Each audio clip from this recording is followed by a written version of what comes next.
cashier. Get the money like a cashier. Customer, clientele. I was broke, that was last year. Getting money like a cashier. Get the money like a cashier. Benjamin, nothing less. I was broke, that was last year. Don't change 'em. I never switched up.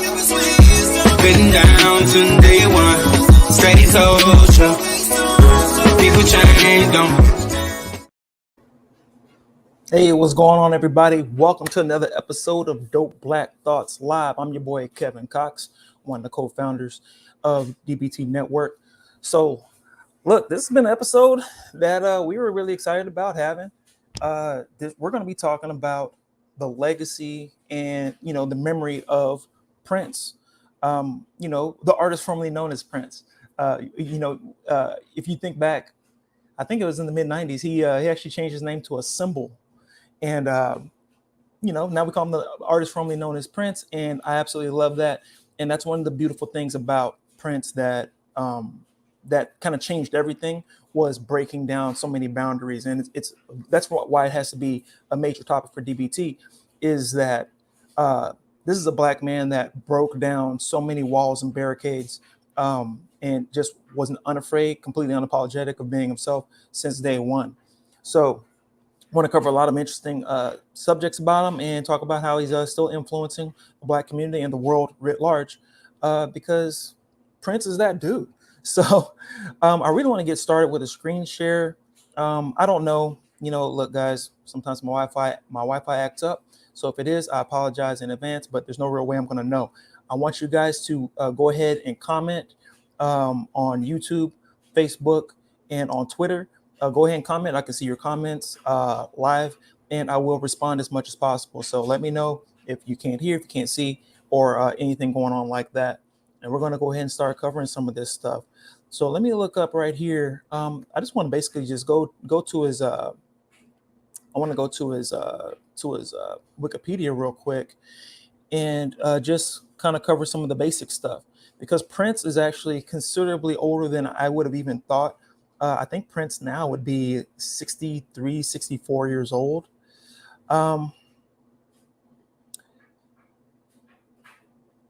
Prince passed away in 2016.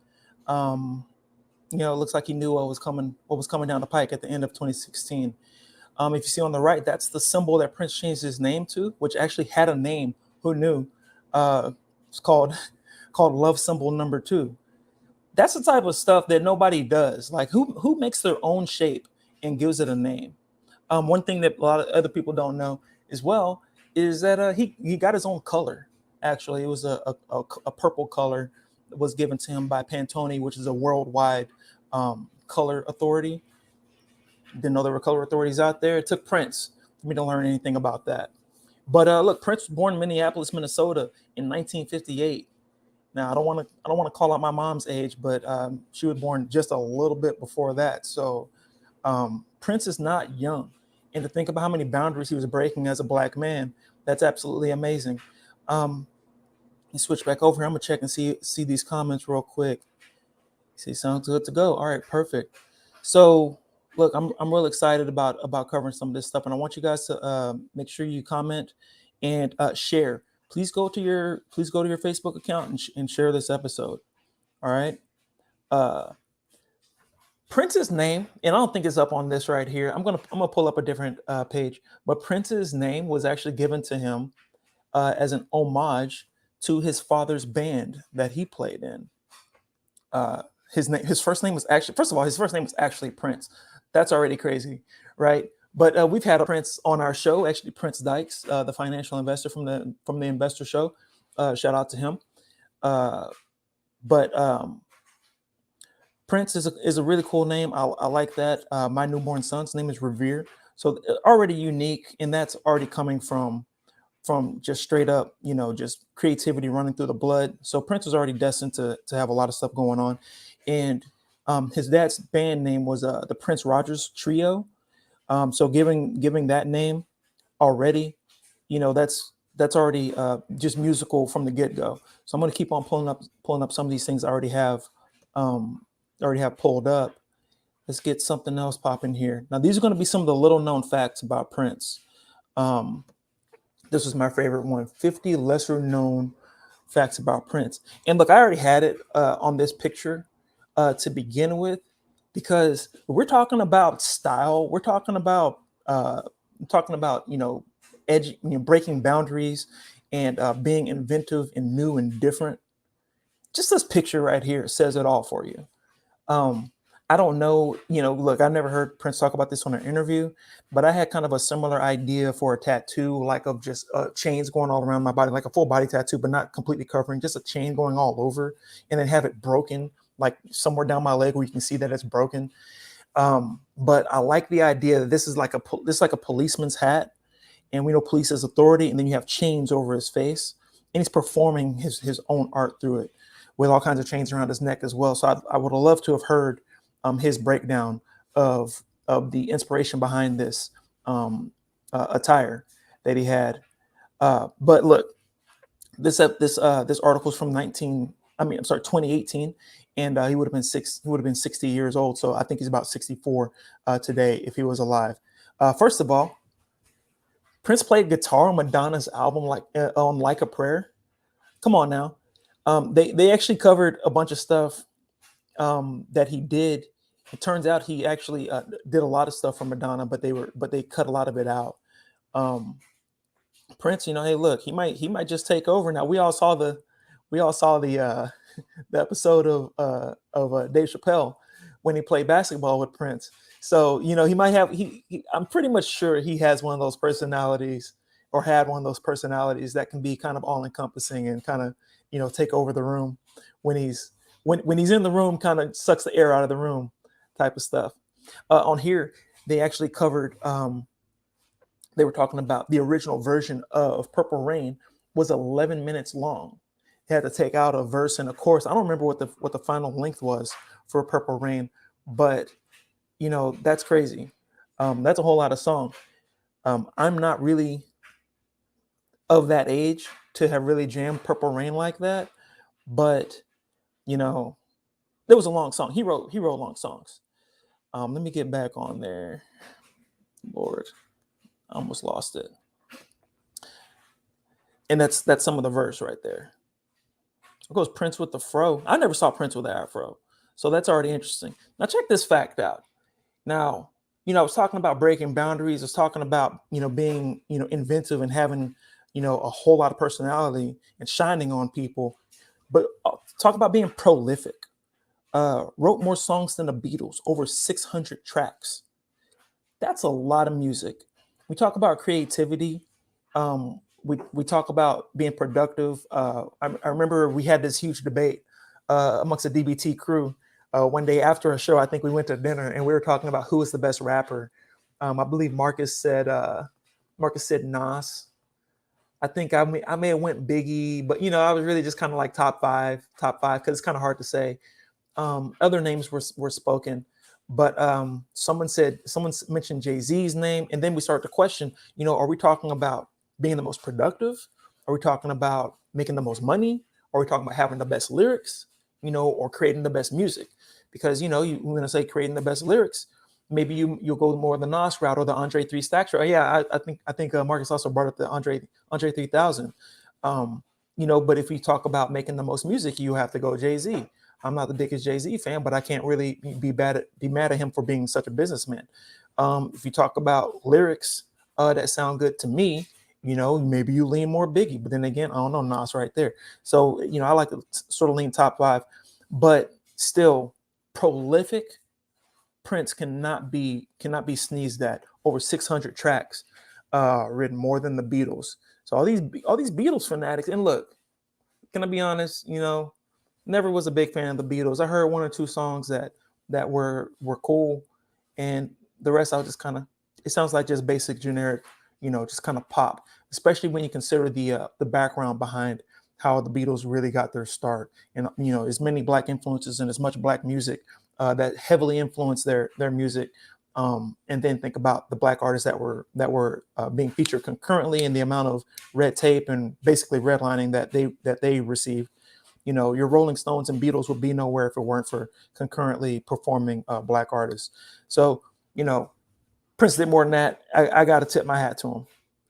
And just looking at all these different looks that Prince had, you're still being influenced by Prince to this day. I've seen this picture of Prince from different angles, or a picture of Prince's face in this day from different angles, and he has slave written on his face.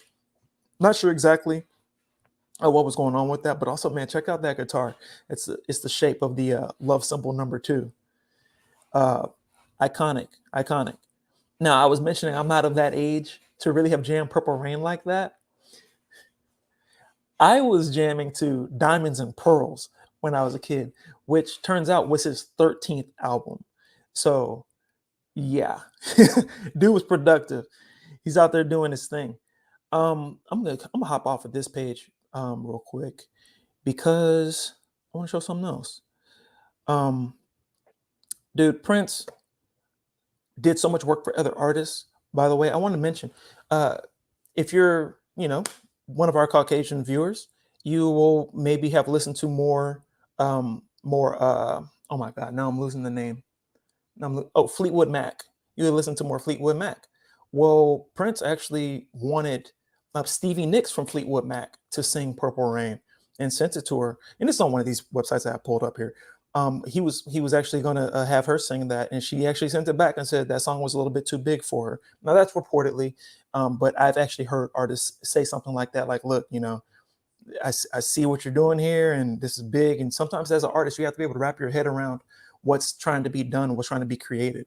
I could come to anybody and tell them what I want Dope Black Thoughts to be, but it may take years, months, years, or an entire lifetime for someone else to fully understand what my vision is for DBT Network, or any artwork that I were to create.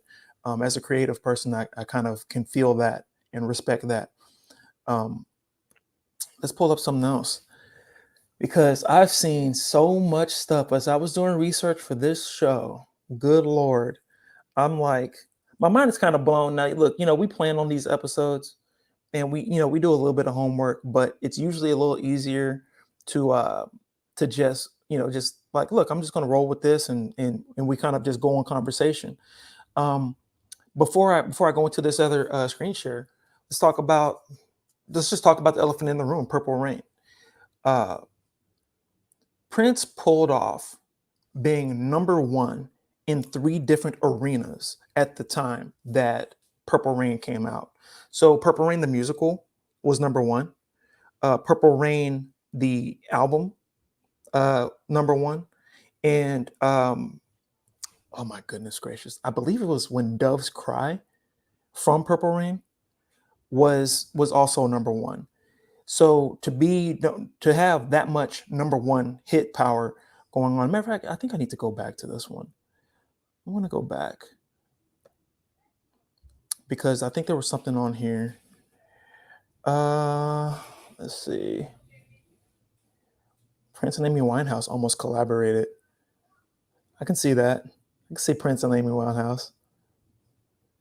Guys, comment and let me know what you would think about that, because that would have been crazy to see. With her voice and his actual artistry, like musical inclinations, I would have loved to have seen that. Look, that's what I'm talking about. The love symbol. Look what that became. Prince wasn't playing. This is another fact that always pops up everywhere I did research about Prince. He wrote his first song when he was 7 years old. It was called Funk Machine, which is rather amazing. Okay, maybe it's not on this page. Yeah, it's not on this page. So I'm going to take this off. Stop the screen. Yeah, there's so much here. I have to kind of filter through all the stuff, and I don't have it exactly memorized. I have a video. I don't have it pulled up, but I saw this video of Prince actually at the age of 11 attending a teacher strike in Minneapolis. I'm assuming with a parent, right? But Was Prince a leftist? Was Prince a progressive? I don't know. Look, I don't want to talk about his political stances without actually having seen it somewhere written down. But it looks like he may have been a little bit more left leaning, a little closer to being a Democrat or whatnot, just being supportive of a teacher strike slash walkout or what have you. Let's go back here. Purple Rain. So yeah, we're talking about Purple Rain here. The number one movie in America, Purple Rain. Now, okay, so I think about the number one movie, all right, so you got the top slot, you're kicking butt. Purple Rain, even though it was iconic, it won an Oscar, the musical, it won an Oscar. It only was number one for a week. So you could say, well, number one, but only for a week. And come on, and put an asterisk on it. Let's look at the competition that Prince beat out to be number one for that weekend. Ghostbusters, Gremlins, Karate Kid, The Neverending Story, Indiana Jones and the Temple of Doom, Muppets Take Manhattan. Come on, guys. The Starfighter, Revenge of the Nerds. This week that Prince took number one was a bonkers week to be a movie in competition. Okay. Meatballs Part 2. Look, I've seen all of these. I've seen all these movies many times.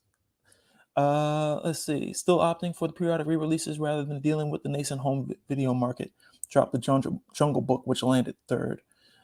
Okay, yeah, this is crazy. At one point, the number one song, film, and album in the country simultaneously. Prince. That right there, that's a win. You already won right there. I have nothing else to say. You can rest your head on that. You could have passed away. At that moment right there, you win at entertainment. You've taken over the entire entertainment industry at the same time. So that's when, at that point, it's like, how big of a fan are you? It's not even a question of if you're actually a Prince fan. By the way, Little Red Corvette, by the way, When Doves Cry, just then the jeans, look, I didn't even pull up that image. I don't know if we'll get bumped or kicked, from any of our social media. Then he dropped those jeans with his butt cheeks hanging out, 25, 30 years before Lizzo thought about it. So come on. Prince is outrageous, man. Not outrageous in a negative way. Outrageous, like, it's absolutely epic when I think about how much of an influence he had. So speaking of influence, I want to go ahead and go to this site I have right here, how Prince changed the world. Musical genius, smashed stereotypes and empowered millions to their own individuality. So, think about that. Think about when it comes to being your own person. We spent decades telling people it was okay to be them. I remember in the 90s, people were putting up things like it's a black thing, where just kind of coming to terms with it actually being okay to be black and addressing the fact that society, wanted us to downplay our blackness or blend in to, pass or try to at least fit in. And it became okay for us to be black and be exactly the way we were. At that time, gay people were finding it okay to come out. We're trying to change and evolve in a society to just be accepted as exactly the way we are. Prince did not mind being androgynous, did not mind being, in some cases, gender fluid,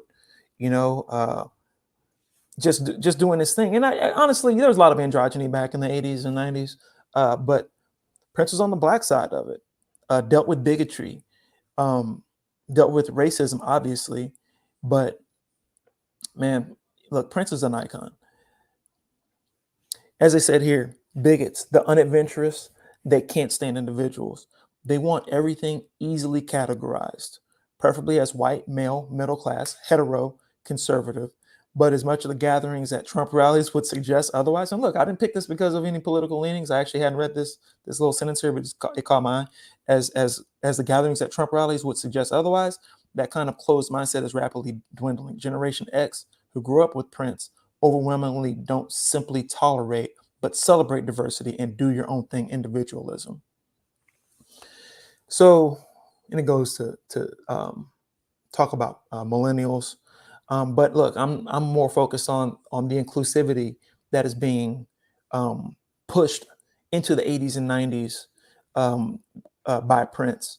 I remember being a little bit embarrassed to jam some of the Prince stuff back in the days because those social norms, that were needed to be upheld. And I'm not gonna say felt victim, but look, I'm wearing a Nirvana shirt.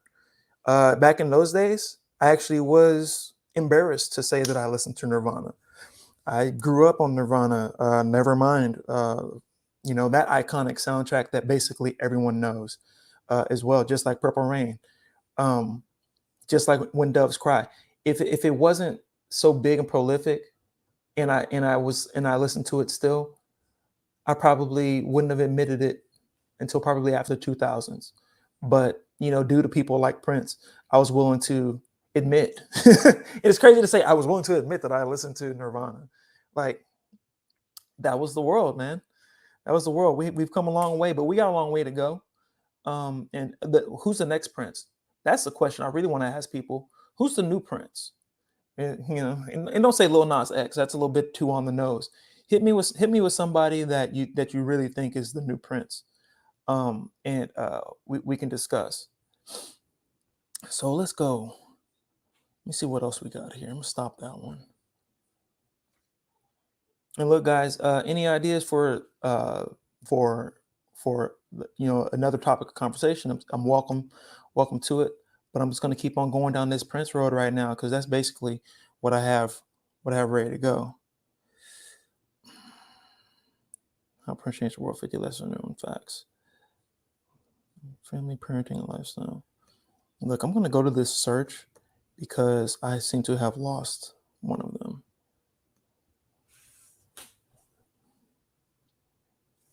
This is on mentalfloss.com. He's born as Prince Rogers Nelson. Yeah, real name is Prince. And look, we're not going to bash anybody's religious beliefs. Prince was born as a Jehovah's Witness, even went door to door. Now, imagine that. Having a young Prince knock on your door, that's if you've heard the good news. Wrote tons of music for other artists. I don't think that people think of Prince when they jam Manic Monday. That's been on so many commercials, and that's Prince. The Bangles. When I think of the Bangles, I don't think of Prince. I Feel for You by Shaka Khan, or by Prince before Shaka Khan. I can see that all day. That absolutely perfectly makes sense. Didn't know it before I read this, but it works perfectly in my mind. Nothing Compares to You by Sinead O'Connor. Now, Sinead O'Connor was also pushing a lot of boundaries back then. Just first of all, just being a woman in the forefront that shaved her head, that wasn't allowed, basically. Not that she would have been canceled for it or anything, but that wasn't in. Sinead O'Connor was out there doing her thing, and of course she would have Prince right there with her as she's breaking boundaries. Yeah, this is where I got it from. In 2017, Pantone gave Prince his very own color. Now, look, this is posthumously, but a royal shade of purple in honor of his film, the Purple Rain. I love that.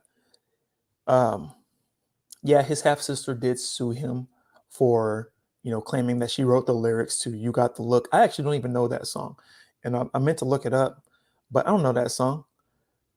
So, and she lost that lawsuit too. So, it is what it is on that. This is a very interesting fact right here. Prince ticked off a vice president's wife. Now, it happens to be, that she wasn't the vice president's wife at the time. She was a future vice president's wife. We're talking about Tipper Gore, Al Gore's wife, who was the vice president to Bill Clinton. Was it Clinton Gore? Yeah, I believe it was Clinton Gore. So, Vice President Al Gore's wife got aggravated because she purchased Purple Rain for her 11-year-old daughter, and she heard the lyrics to Darling Nikki, which had references, which were explicit and graphic, referring to masturbation and whatnot. She actually thought that there should be a warning on the label, and it says here, formed the Parents Music Resource Center. I wonder, how deeply entrenched she was to actually have formed that. but it pressured the recording industry to adopt a rating system similar to the one employed in Hollywood. It says here, to Prince's credit, he didn't oppose the label system and became one of the first artists to release a clean version of explicit albums. So I like that. Being open-minded and breaking boundaries, pushing boundaries, and very close to forcing you to accept him, and then saying, you know what, look, we can make a clean version of this for the kids.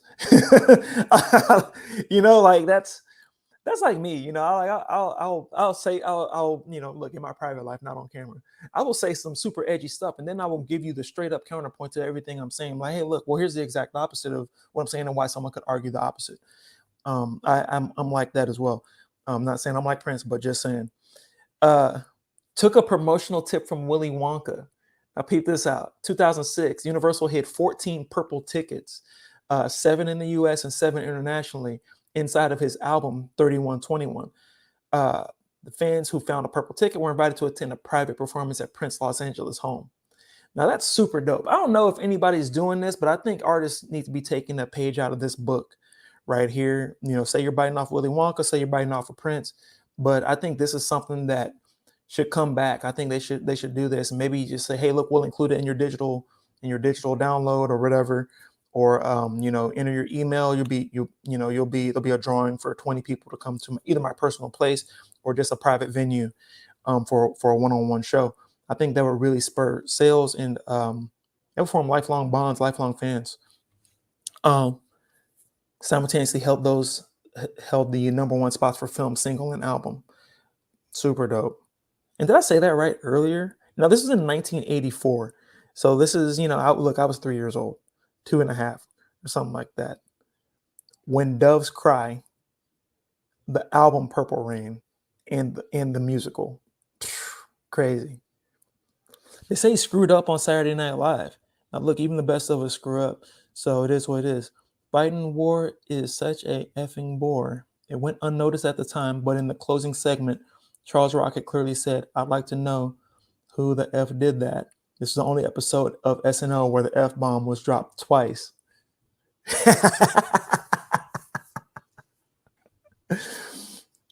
This is a family-friendly show, and I want to say almost everyone that isn't like a judge or in the running to be a judge has accidentally spoken an expletive while we're live. So look, I feel you, Prince. I was there with you. I was there. Prince scrapped an album released after having a spiritual epiphany. Yeah, very true. Was going to release the Black album.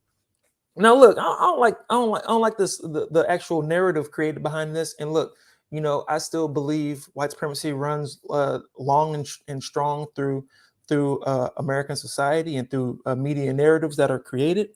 So, I want to, take this one with a grain of salt. I'm also willing to understand that it may be completely true, but let me pull this back up. Crap, I lost myself. There we go.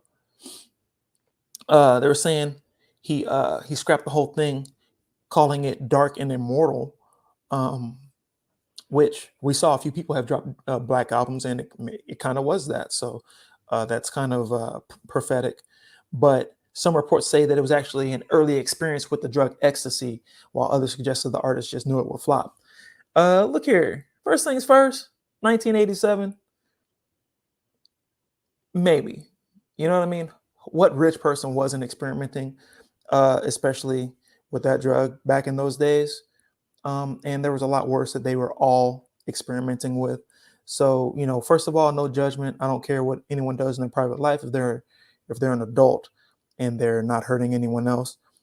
But also, don't paint that man with that. You don't know what he was up to. He dropped it. If he didn't say that, you don't know. So I like that grain of salt on that one. And so yeah, I'm paying attention, looking for comments. If there's not too many people hopping on right now, we can make it a shorter show too. Cause I'm up here one deep, y'all. Look, I can't go all day. Yeah, Diamonds and Pearls was a 13th studio album by the American recording artist Prince. in the first with his new backing band, the New Power Generation. Yeah, I remember that band. They had the big shoulder pads, was jamming. I remember old buddy with they had the guitars and everything. I can't remember who the lady was that was singing with them, but they were great. I want to go to their Wikipedia for Diamonds and Pearls. Yeah, Get Off, Cream. Yeah, I remember Cream. That was one of those songs. That was one of them. Money Don't Matter Tonight, Push, Insatiable, Live for Love, Last Words from the Cockpit. Look here. Man, Prince was that guy. Prince was that guy. Let me see if there's anything else I want to share. I did this one. Let's go here.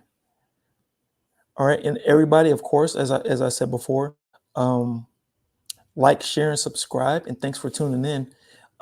Any comments? Go ahead and post them below, and we can come back to them. I'm going to hit my screen share now. Share screen.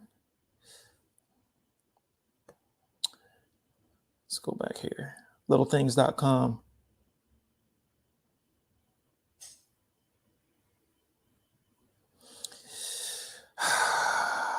First of all, check out this picture right here. Let me get this little pop-up out the way. Prince was on it. What's that Farrah Fawcett hairstyle? I'm here for it, though. Have Sister sued him. Yeah, this was something I wanted to talk about earlier. Michael Jackson wanted Bad to be a duet with Prince. It takes Prince to turn down Michael Jackson. You got to be Prince. You got to be one of those people that's like, nah, don't call me Prince no more. My name is this symbol. MJ, new phone, who this? But look, he looked at the song and was like, wait a minute, your butt is mine. Who's singing that to whom? Oh my Lord. That's hardcore. Like, MJ, hold up. Yeah, love symbol number 2. I'm with it. Look, I just learned that today, that symbol is love symbol number 2. But I'm digging it. Yeah, as y'all saw on Dave Chappelle, look, Prince can hoop. Didn't he play for Duke? I can't remember. Performed at George Lucas's wedding. Now look, I don't think that was his first wedding. That's when he got married back in 2013. I ain't gonna speak on George Lucas because I never really paid too much attention to him.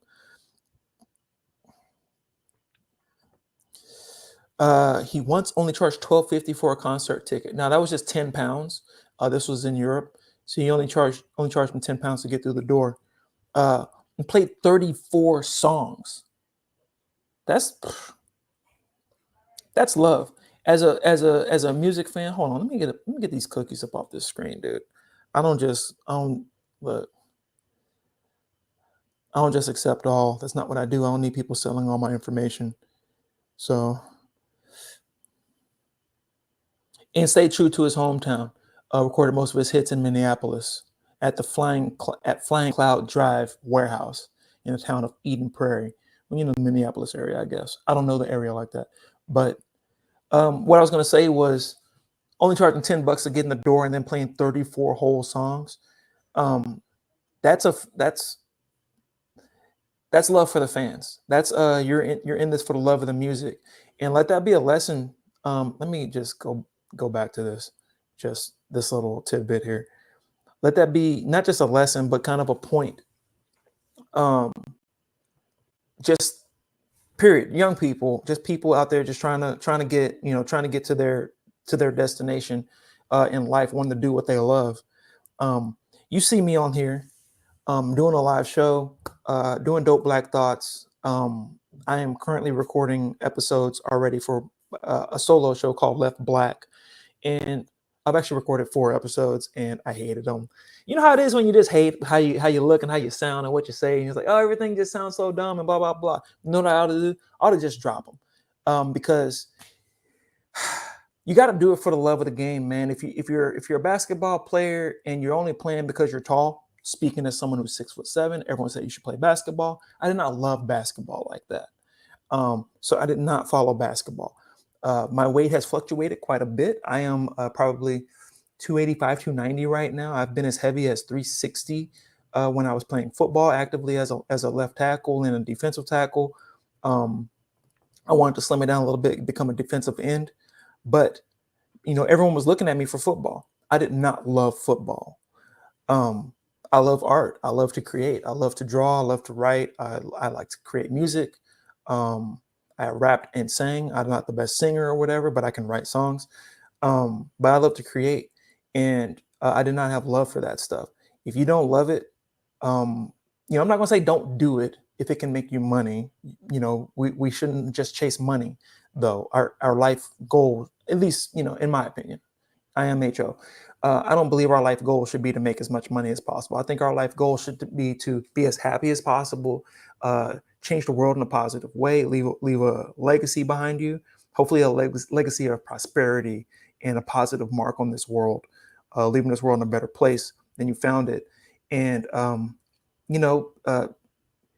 being a reason why creating reasons why people will remember you after you're gone for good reasons. I think that's what you should do. And the only way you can really do that is by being in a positive place and by doing things that you actually love to do. If you don't love it, I'm not saying you can't do it. If it's what's paying your bills and feeding your kids and whatnot, do that if that's what you got to do right now. But find a way to do what you love too. We only get one chance on this little blue marble. So do that, and you'll make a mark. You may not be Prince, but you'll make a mark. He was known to make unusual food orders. Look, and I read this, I skimmed this. I never met anyone who ordered spaghetti with tomato sauce and orange juice to drink. Whatever. He sent fan mail to Joni Mitchell, who was a folk singer. I guess he grew up in the funkadelic era. His first song being Funk Machine. But he claims to have spotted him at 15 years old in the front row. Yeah, cool story. I don't know about all that. But, the whole gig being that Prince was an icon. Prince changed the music scene. Oh my goodness.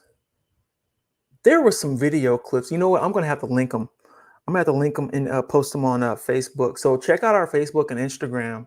I'm going to post some videos from music industry bigwigs who were around when Prince was coming onto the scene. Prince used to open for Rick James and was pushing Rick James. Now, look, everything that basically I've said about Prince, pushing boundaries and being iconic can be said of Rick James.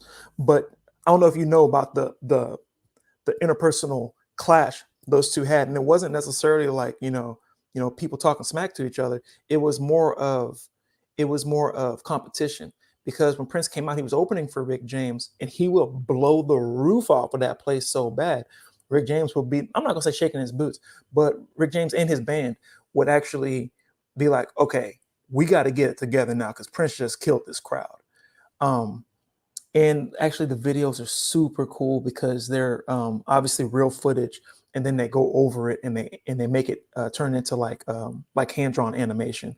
So to the artist side of me is very satisfied watching those videos. They're satisfying. I'll post those. Super cool, and the stories are crazy. And I think they're a little expletive, but whatever. They're a little explicit, but you can handle it. Listen at your own risk. You've been forewarned. Let's see if I can find anything else super interesting before I wrap it up on you guys. Number one movie in America, Prince musician. Because there was a lot of stuff over here that was trying to talk about his, trying to talk about drug addiction, death, and whatnot. Now, look, there is a shadow to everybody's light, and there's only so much that we can occupy in our mind. I don't know Prince, right? So I don't need to see the shadows. I don't need all that. I need the inspirational parts of his life. Pepe Willie, the husband of Prince's cousin Chantel, formed the band 94 East with Marcy Ingolstadt, Simone, and Prince to record tracks. Songs. This is interesting. Look, this is just the Wikipedia. I was trying to see if anything was going to pop out at me.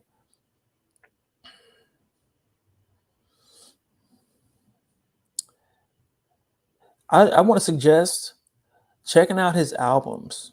I guess that'll be the last thing I pull up. I would just pull up a discography. Maybe I'll just pull up the IMDb. IMDb Prince. Is that for music? Oh my God, Princess Bride. Why it keeps auto completing? You don't know what I'm thinking. Don't auto complete me. Let's see. Is there a discography on here? No, you know what? Okay, so IMDb is literally just the movies, but I'll put this up real quick so everyone can kind of see, the films he was in, and check those out. Because Lord knows I'm probably going to end up having to check some of this stuff out. I'm tired, guys. You getting tired of Netflix yet? Okay. Under the Cherry Moon. Never heard of that. Purple Rain. That's the one. Graffiti Bridge and Batman. I'm guessing that's the one with Michael Keaton. I can't see it that well. I believe that's the one with Michael Keaton. But yeah, check that out. Under the Cherry Moon from 1986, Purple Rain from 1984, and Graffiti Bridge. And you know what? Come to think of it, that's kind of a lot of what The Weeknd is doing right now. Kind of bending genres. And look, let's talk about bending masculinity a little bit. You see how much of I'm not gonna say a costume because really it's fashion, but like borderline costumey his fashion was. And then The Weeknd comes and he's puts on full theater makeup. Puts on basically prop makeup, looking like he's been in a car accident or that he's had surgery, or his new release on Amazon Prime.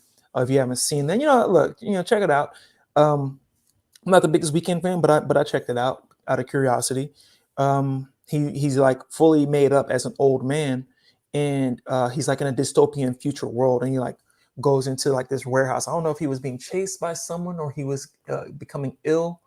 I can't remember, but he stumbles into a warehouse for some reason, and his the musical starts from there, and he does a lot of EDM R&B ish stuff. So yeah, that's pretty cool. I'm going to stop that share, and I'm going to pull up his discography, and that'll be the last of it. Because wow, we made it 45 minutes. I didn't even recognize that. But thanks for checking me out for the time being. I appreciate you guys. And you know what? We forgot to do our anniversary episode. But I want to say thanks to everybody that's still rocking with us, because we've hit some of our highest numbers in the last 30 days. I want to say thanks to everybody for still rocking with us, because DBT is actually, we're growing even when we feel like we're slowing down. People are actually sharing, people are actually telling people about us. And believe it or not, we have some pretty huge stuff coming up. I can go ahead while I'm pulling this up. I want to go ahead and start creating a little bit of hype for next week's episode. That's going to be the 30th anniversary of the LA riots after the LAPD beating of Rodney King. Tons of crazy info that I had not heard about back then, probably because I wasn't of news watching or news absorbing age. But it is so crazy. It is so crazy. And it's going to be super interesting because we have so many people that are connected to that, especially Omar Montgomery, on a member of the show, a member of DBT Network, who's actually from LA and of a certain age and was around and conscious of his surroundings at that time. So we're gonna have a lot to discuss, a lot of history around that. A lot of what do you call context, a lot of circumstantial things that were going on. Let me hit studio albums. Sorry, guys, I can only multitask so well. Share. It'll be up in just a second. See, that's why you need a producer behind you. And listen, guys, if you have an interest in being a producer, have an interest in producing a show or breaking into media, hit us up, drop us a line. dopeblackthoughts@gmail.com is a universal address. Hit us up on our Facebook page. Boom. All right. Because we could use help. We're always looking for new talent. We're looking for new co-hosts for this live show, and also any individual shows. If you're interested in doing a podcast, if you're Black, pro-Black, anti-racist, anti-white supremacy, you're a strong ally, hit us up. We can talk. First album in 1978 called For You. I'm seriously going to have to just go back and listen to all of these. Good Lord, so many albums. Oh my Lord. I scrolled and I didn't count. I want to count how many albums there were. Whew, Lord, man. It's a gang of albums here. So For You in 1970, Prince, self-titled in 1979, Dirty Mind in 1980, I Know the Feeling, Controversy in 1981. 1982, he dropped 1999. We all know that song. 1984, he dropped Purple Rain. 1985, Around the World in a Day. I don't know if I've heard anything from that. It went platinum and gold. Let's talk about what these albums did. The first album didn't do anything. Prince, the self-titled one, went platinum and silver. And these are different rating agencies, by the way. Record industry, oh my Lord, I can't remember what RIAA means. But yeah, it went platinum and silver. Dirty Mind went gold. Controversy went platinum and gold. 1999, quadruple platinum. Are you kidding me right now? Purple Rain, diamond. It went 13 times platinum. Stop it right there. Stop it right there. I was barely alive. I was barely walking. Good Lord. Around the World in a Day went double platinum, and I hadn't even heard of that album. Lord, Parade, I never heard of that one. That one went platinum on both rating agencies. Sign of the Times, platinum and gold. That's the one where his sister sued him over that one song. Love Sexy, gold and platinum. Batman, the soundtrack, double platinum. Graffiti Bridge, gold. Huh. I'm interested in Graffiti Bridge. I don't know why. It's just that name. Diamonds and Pearls. That was the one I grew up listening to. That was played on repeat in our house. We can give you diamonds and pearls. Double platinum. Triple platinum. Quadruple platinum on Aria. I don't know the difference between these rating agencies, but BPI, triple platinum, MC, whatever that is, double platinum. Love Symbol. And I'm assuming that's around the time when he became the artist formerly known as Prince, went platinum. Come went gold. Black Album, nothing. Now, that was released eventually in November of 1994. Wow. So I thought he canceled it. See, once you start digging into it, it's like I just want to go further. I feel like there needs to be a second episode just about Prince. But I think this just be a rolling conversation as I continue to nerd out on Prince. Probably just be brought up during other conversations, especially when we talk about Black music. The Gold Experience went gold. No cap. Emancipation, double platinum. That was in 1996. I wonder what was one of the hit songs on that. I should know that one. Singles in Hot 100 positions. I Bet You Golly Wow. Bet You by Golly Wow. Right Here in My Arms. Holy River. I do not know. I don't know those songs.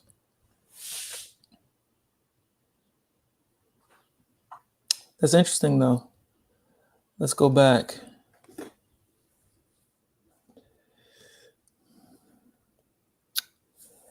The Rave, Unto the Joy Fantastic, The Vault.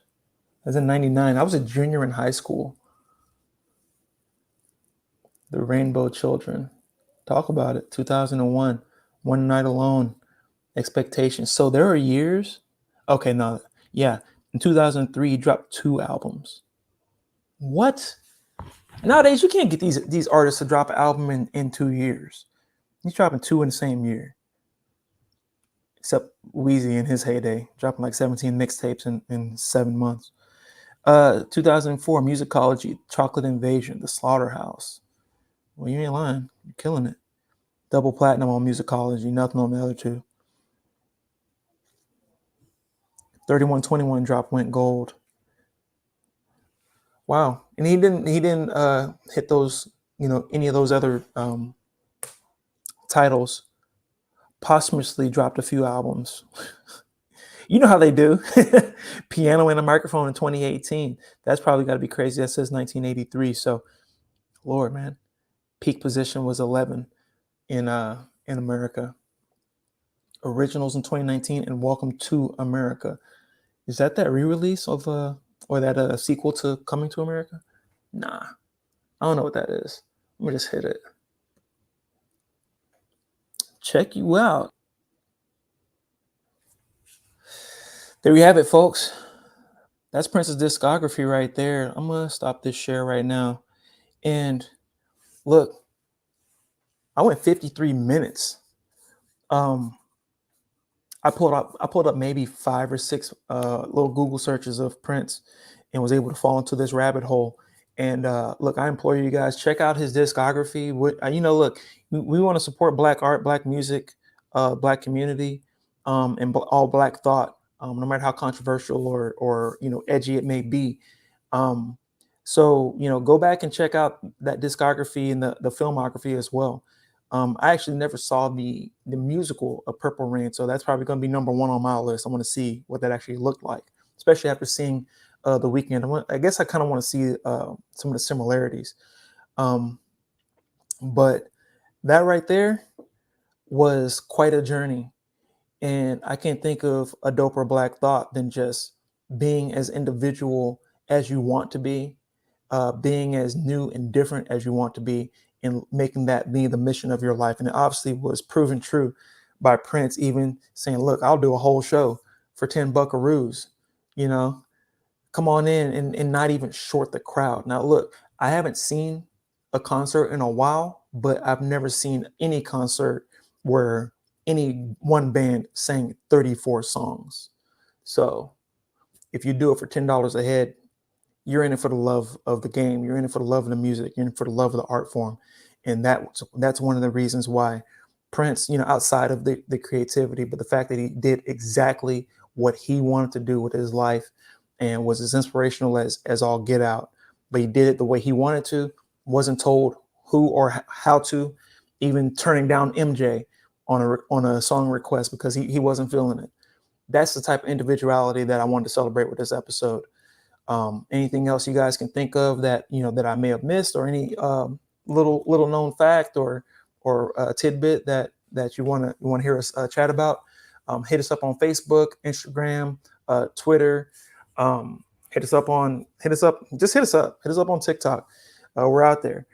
My name is Kevin Cox, and this has been another wonderful episode of Dope Black Thoughts. Peace. A-D-D-I-C-T-E-D. What is love? It's a drug. Let it rotate, then get back in it. Calling me an Uber just to get back to you. Use the cash out like pay, I send it. Is it really worth the wait? I don't get it. If I didn't gravitate.